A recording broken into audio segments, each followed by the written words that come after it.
আল্লাহর দেয়া একটা বিশেষ নিয়ামত হচ্ছে একাকিত্ব।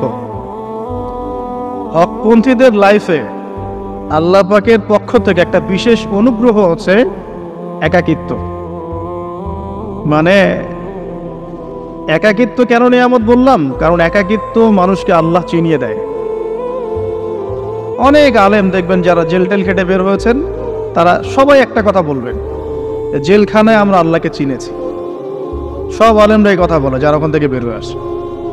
কারণ একাকিত্ব মানুষকে গভীরভাবে ভাবায়, আল্লাহকে পাওয়ায়, আল্লাহর কাছে দোয়া করতে শেখায়, মানুষকে বোঝায় যে আল্লাহ ছাড়া কেউ নয় সাহায্য করার।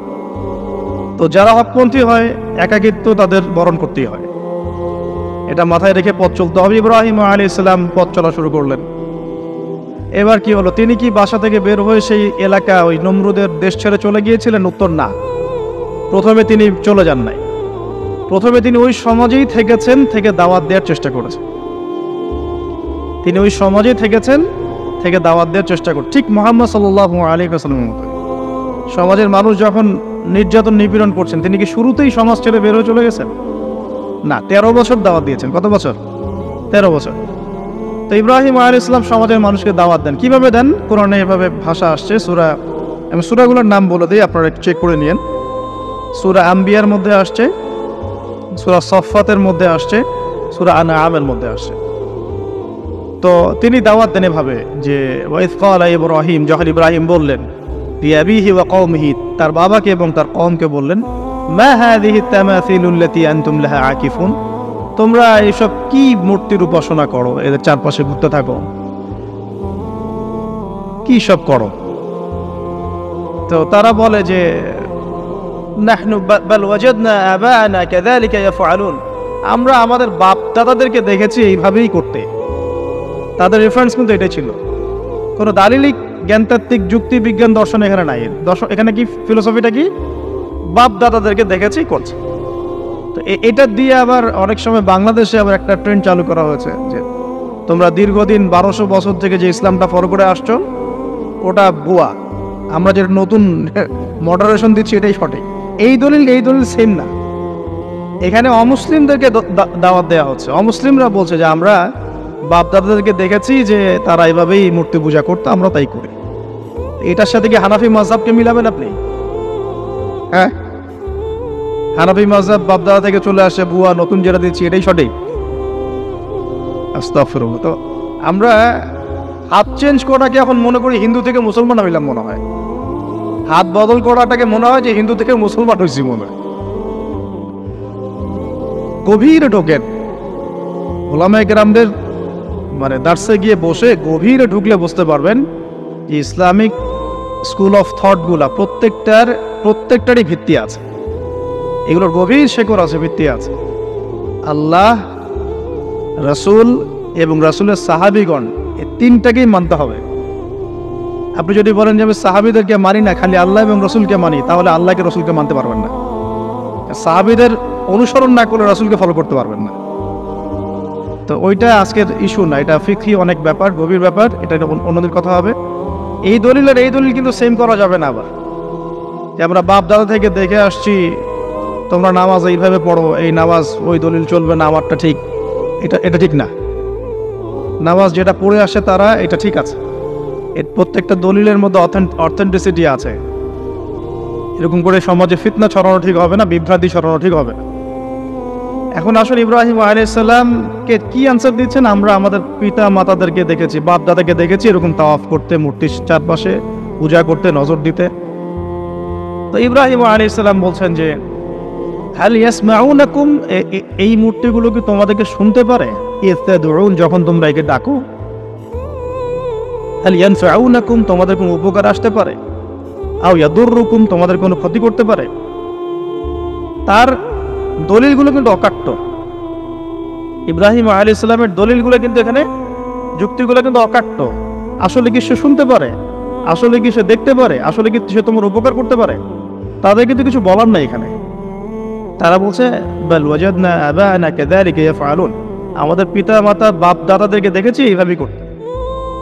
ইব্রাহিম আলাইহিস সালাম বলছেন যে ইন্নাকুম আনতুম লাফি দালালিম মুবিন, তোমরা তো সুস্পষ্ট বিভ্রান্তির মধ্যে আছো। তাহলে তো এরকম আরো অনেক আয়াত আছে। ওয়াইন্না মিন শিআতিহি লা ইব্রাহিম ইয জাআ রাব্বাহু বিকলবিন সালিম ইয ক্বালা লিআবিহি ওয়া কওমিহি মাযা তা'বুদুন, তোমরা কিসের ইবাদত করো?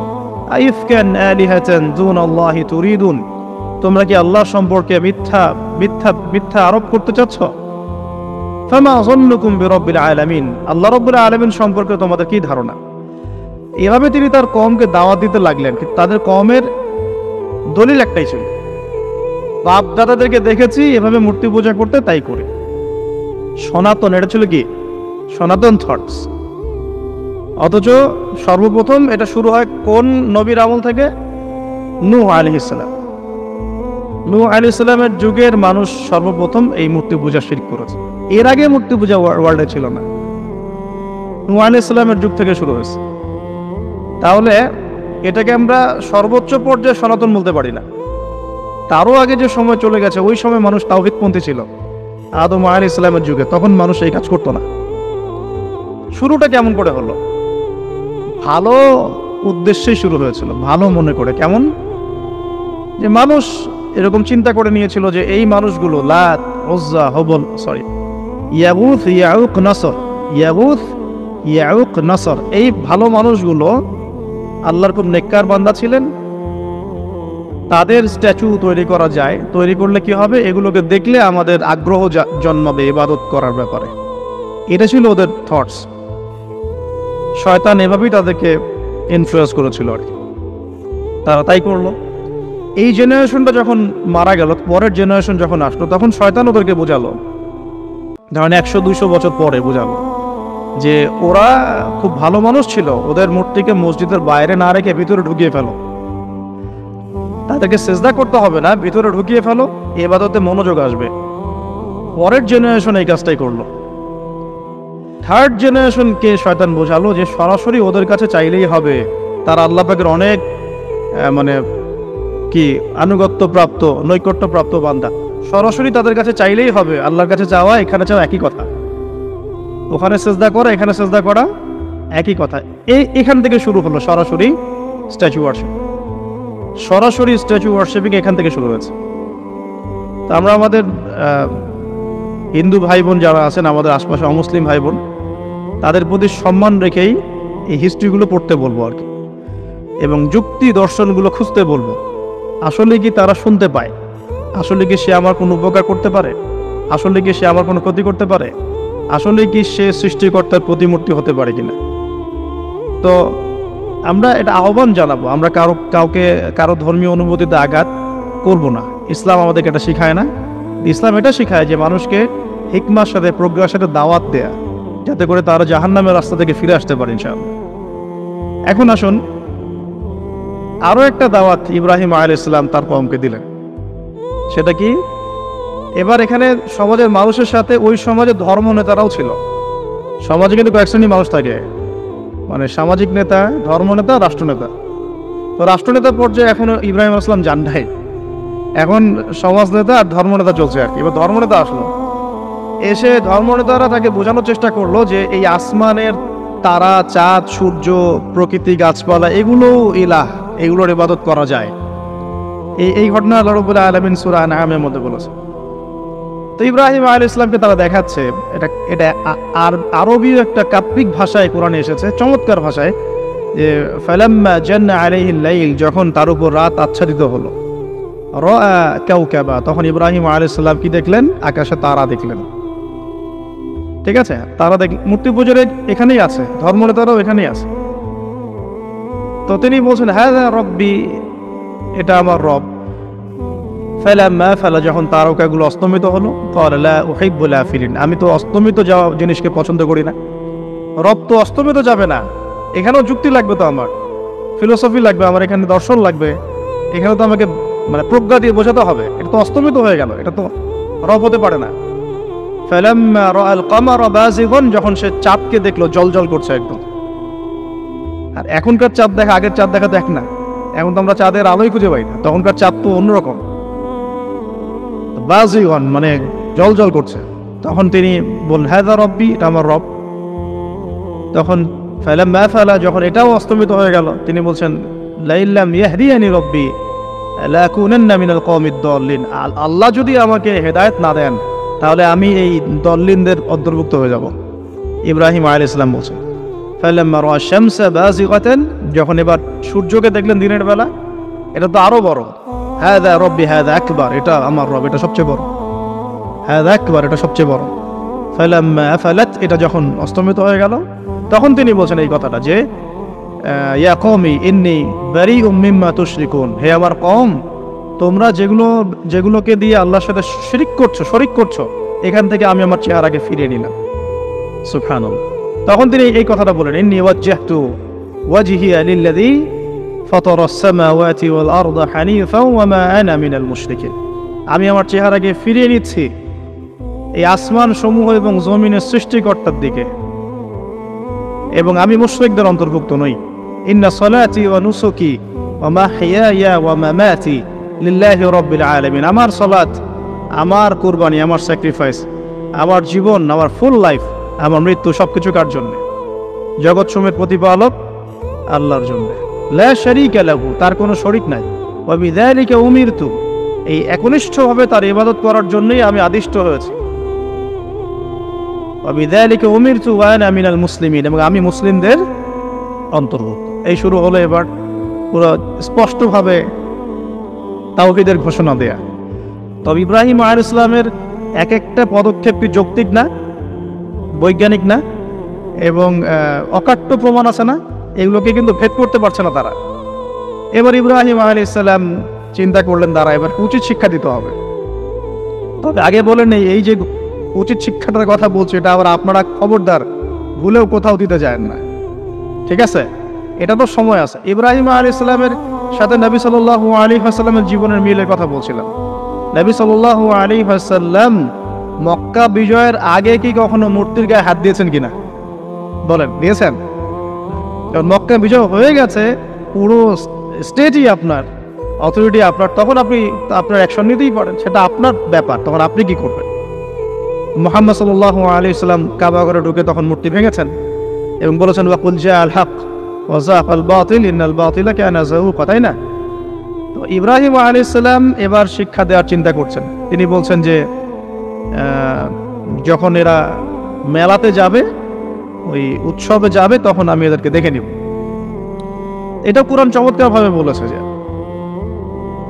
إذ قال لأبيه وقومه ماذا تعبدون أئفكا آلهة دون الله تريدون فما ظنكم برب العالمين فراغ إلى آلهتهم فقال ألا تأكلون। ইব্রাহিম আলাইহিস সালাম এবার যখন ওরা মেলায় চলে গেছে, যাওয়ার আগে আবার ইব্রাহিম আলাইহিস সালাম বলছিলেন যে ইন্নী সাকিম, আমি হচ্ছি অসুস্থ। আমি কি অসুস্থ? নজরা নজরাতান ফিন নুজুম, ইব্রাহিম আলাইহিস সালাম রাতের বেলা আকাশের দিকে তাকালেন একবার, তাকিয়ে ওদেরকে বললেন যে ইন্নী সাকিম, আমি অসুস্থ। এটা কৌশল, আমি অসুস্থ, এটা কৌশল। তো এই কৌশল আবার সব জায়গায় খাটাতে যায় না। তো এবার যখন তারা চলে গেল, ফারাগা ইলা আলিহাতিহিম ফাকালা আলা তাকুলুন, এবার তিনি ওই মূর্তি গৃহ যেটা ওদের, ওখানে ঢুকে বলছেন যে আলা তাকুলুন, তোমাদের কি হলো, খাচ্ছ না কেন? কাদেরকে বলছে এই কথা? মূর্তি, খাচ্ছ না কেন? আলা তাকুলুন ফারাগা ইলা আলিহাতিহিম ফাকালা আলা তাকুলুন মা লাকুম লা তানতিকুন, কি হলো, কথা বলছো না কেন? মা লাকুম লা তানতিকুন, কি হলো, কথা বলছো না কেন? এবার ফারাগা আলাইহিম তরবাম বিল ইয়ামিন, এবার ইয়ামিন মানে ডান হাত, ডানাতে যা পেয়েছিলেন আর কি, তা দিয়ে সবগুলোকে ভেঙে চুরমার করে ফেলছে। ব্যাস, এবার ওরা যখন আসলো এসে বলছে যে আনতা ফাআলতা হাযা বিআলিহাতিনা ইয়া ইব্রাহিম, হে ইব্রাহিম, তুমি কি আমাদের উপাস্যদের সাথে এই কাজ করেছ? ইব্রাহিম বলছেন লা, না, লা আসলে কোরআনে নাই, আমি নিজের মতো করে বললাম আরবি বলতে বলতে। বাল ফাআলাহু কাবীরুহুম হাযা, বরং এই বড়টা এই কাজ করছে, এর মধ্যে সবচেয়ে বড় যেটা আছে এই ব্যাটার কাজ, আমি করি নাই, আমি তো করি নাই। তখন ওরা তো এটা তো হতভম্ব হয়ে গেল, যে সে বলছে যে তুমি তো জানো, তুমি তো খুব ভালো করেই জানো যে তারা কথা বলতে পারে না, নড়াচড়া করতে পারে না, কিছুই করতে পারে না। তখন তিনি বললেন তাহলে তোমরা কেন এমন ইলাহের উপাসনা করো যে কথাও বলতে পারে না, শুনতেও পারে না, দেখতেও পারে না, তোমার উপকারও করতে পারে না, ক্ষতিও করতে পারে না। কিন্তু এবারও কিন্তু যুক্তি নাই, কোনো তাদের কাছে কোনো দলিল নাই, কোনো প্রমাণ নাই, কোনো যুক্তি দর্শন কিছু নাই। এবার শুরু হলো জুলুম। জালেমের কাজ কি? যুক্তি, জ্ঞান, দর্শন, বিজ্ঞান এগুলো দিয়ে যখন পরাস্ত, এগুলো দিয়ে পারছি না, এবার পেশি শক্তি। এবার কি? পেশি শক্তি। ব্যাস, এবার পেশি শক্তি। ইব্রাহিম আলাইহিস সালামকে নিয়ে যাওয়া হচ্ছে নমরুদের দরবারে। এবার চলো, এবার তোমার আজকে খবর আছে। এবার পুরো রিমান্ড হবে 7 দিনে। একদিন রিমান্ড হলেই অবস্থা খারাপ হয়ে যাওয়ার কথা। ইব্রাহিম আলাইহিস সালামকে এবার নিয়ে যাচ্ছে ধরেন নমরুদের কাছে। কি যে হবে আল্লাহ ভালো জানে। ইব্রাহিম আলাইহিস সালাম যখন যাচ্ছেন তখন কি তিনি জানতেন যে আল্লাহ পাক তাকে আগুন থেকে বাঁচাবেন? এই ঘটনা যে ঘটবে তিনি কি জানতেন? আচ্ছা, আমরা না হয় জানি যে এমনটা হয়েছিল। ইব্রাহিম আলাইহিস সালাম ওই সময় তো জানতেন না যে কি হতে যাচ্ছে। তার মানে তার ওই সময় তার ইমানের তেজ, তার স্থিরতা, ইস্তেকামা এবং তাওয়াক্কুল কত বেশি ছিল। তাকে নিয়ে যাওয়া হচ্ছে। এবারে নমরুদের সামনে দাঁড় করিয়ে নমরুদ এবার একটু মজা নিয়ে জিজ্ঞাসা করলো যে কে তোমার রব? ওই কবরের প্রশ্ন করার মতো, মান রব্বুক, তোমার রব কে? তো ইব্রাহিম আলাইহিস সালাম বলছে রব্বি আল্লাযী ইউহয়ী ওয়া ইউমীত, আমার রব তিনি যিনি জীবন দেন মৃত্যুও দেন। এবার নমরুদ বলছে ক্বালা আনা উহয়ী ওয়া উমীত, আমি তো জীবন দিই আর মৃত্যু দেই। কিভাবে? একজন এই যাবজ্জীবন প্রাপ্ত আসামিকে ডেকে নিয়ে ছেড়ে দিল, দিয়ে বললো যে জীবন দিলাম। আর একজন আসামিকে ডেকে তৎক্ষণাৎ মৃত্যুদণ্ড দিয়ে মৃত্যু দিলাম। তো ইব্রাহিম দেখলেন আলাইহিস সালাম এ তো মোটা বুদ্ধির মানুষ, কারণ যে যত বড় জালেম হয় তার বুদ্ধি তত মোটা হয়, কিন্তু এটা মাথায় রাখবেন। ফেরাউনের মতো জুলুম মানুষের বুদ্ধি লোপ করে দেয়, আর শিরক মানুষের মধ্যে ভয় সঞ্চার করে। যখন আপনি শিরক করতে থাকবেন মনে খুব ভয় কাজ করবে। এবং মুশরিক বাহিনী কখনো ইসলামের বিজয় লাভ করতে পারে নাই। যে মুসলিম সেনাবাহিনীর মধ্যেও শিরক ছিল না, ওরা যুদ্ধের মাঠে পরাজিত হয়ে গেছে। ইতিহাস ঘাটবেন, মুসলিম যে সেনাবাহিনীর মধ্যে শিরক ছিল ওই সেনাবাহিনী পরাজিত হয়ে গেছে। আবার অল্প গুটি কয়েক সেনাবাহিনী তারা তাওহীদপন্থী ছিল, তারা জয়লাভ করেছে। ইতিহাস ঘেটে দেখবেন। তো জুলুম কি করে বুদ্ধি লোপ হয়? নমরুদের বুদ্ধি লোপ পেয়ে গেল। তো ইব্রাহিম আলাইহিস সালাম বলছেন রব্বি আল্লাযী ইউহয়ী ওয়া ইউমীত, এ তো এটা বুঝলো না। তাহলে ইন্নাল্লাহ তাআলা ইন্নাল্লাহ ইয়াতি বিশ-শামসি মিনাল মাশরিক ফাতি বিহা মিনাল মাগরিব। ইব্রাহিম আলাইহিস সালাম বলছেন যে আল্লাহ রাব্বুল আলামিন, আমার আল্লাহ, তিনি পূর্ব দিক থেকে সূর্য ওঠান। তো তুমি যদি ইলাহ হয়ে থাকো তাহলে পশ্চিম দিক থেকে উঠাও। এটা আরো বড় অকাট্য দলিল হলো। তার অবস্থাটা আল্লাহ ব্যাখ্যা করছেন এভাবে। আল্লাহ বলছেন ফাবুহিতাল্লাযী কাফার, কাফের একদম হতভম্ব হয়ে গেল। একদম হতভম্ব হয়তো লাভ নাই, পেশি শক্তি আছে আমার। তোমার যুক্তি, বিজ্ঞান, দর্শন, থিওরি তো আমার দরকার নাই। তোমার দিনের জ্ঞানের এলিমেন্ট তোমার দরকার নাই। তোমার ওয়াজ নসিহতের আমার দরকার নাই। আমার কাছে কি আছে? পেশি শক্তি আছে। পিঠায় সব সিধা করে ফেলাবে একেবারে। ব্যাস, ইব্রাহিম আলাইহিস সালামের জন্য বলছে ফাররিকুহু ওয়ানসুরু আলিহাতাকুম, একে জ্বালায় দাও, পুরায় দাও, একে জ্বালায় পুরায় দাও, তোমাদের ইলাহদেরকে সাহায্য করো। আল্লাহ পাক অন্য জায়গায় বলছেন যে ফাআরাদু বিহি কাইদান ফাজআলনাহুমুল আসফালিন, তারা ইব্রাহিম আলাইহিস সালামকে নিয়ে একটা বিশেষ বড় একটা কৌশল করলো। এই কৌশলটা কি ছিল? তাকে অগ্নিকুণ্ডের মধ্যে ফেলে দেওয়ার একটা চেষ্টা করলো। আগুন জ্বালিয়ে রাখলো, বলা হয় 40 দিন। এগুলো হিস্ট্রি বা তাফসীরগুলোতে আসছে, আমি just Quran text to the point বলছি। তো আগুন দাউ দাউ করে জ্বলতে লাগলো। ওই ব্যাবিলন, ওখানকার সব মানুষ দেখছে বিষয়টা। ইব্রাহিম আলাইহিস সালামকে ফেলে দেওয়া হবে। দেখেন, যখন ফেলে দেওয়া হবে তখন কি ইব্রাহিম জানতেন যে তিনি আগুনে পড়বেন না? তিনি তাহলে প্রস্তুত ছিলেন। তিনি তখন জীবন দেওয়ার জন্য প্রস্তুত ছিলেন। ঠিক আছে, এখন তাকে ফেলে দেওয়া হচ্ছে। ঠিক ওই সময়ে জিবরাইল আলাইহিস সালামের আগমন। সুবহানাল্লাহ। তিনি এসে বলছিলেন যে আমার কাছে কোনো হাজত আছে নাকি আপনার? তখনও ইব্রাহিম আলাইহিস সালাম বলেছেন আপনার কাছে আমার কোনো হাজত নাই। হাসবি আল্লাহ ওয়া নি'মাল ওয়াকিল, এই যে কথাটা আমরা বলি, হাসবুনাল্লাহু ওয়া নি'মাল ওয়াকিল, হাসবি আল্লাহ ওয়া নি'মাল ওয়াকিল। ইব্রাহিম আলাইহিস সালাম বললেন আল্লাহই আমার জন্য যথেষ্ট এবং তিনিই আমার উত্তম কর্মবিধায়ক। ব্যাস, এরকম মোমেন্টে বান্দা যখন আল্লাহকে এভাবে চাবে, আল্লাহ রাব্বুল আলামিন না এসে পারবেন? তখনই পারবেন ইনশাআল্লাহ তাআলা। তখন আল্লাহ রাব্বুল আলামিনের আদেশ চলে আসলো, ইয়া নার, হে আগুন, কুনি বারদান ওয়া সালামান আলা ইব্রাহিম, ইব্রাহিমের জন্য ঠান্ডা হয়ে যাও, শীতল ঠান্ডা হও। মানে খুব শীতল না, বা আরামদায়ক শীতল ঠান্ডা হয়ে যাও। সুবহানাল্লাহ।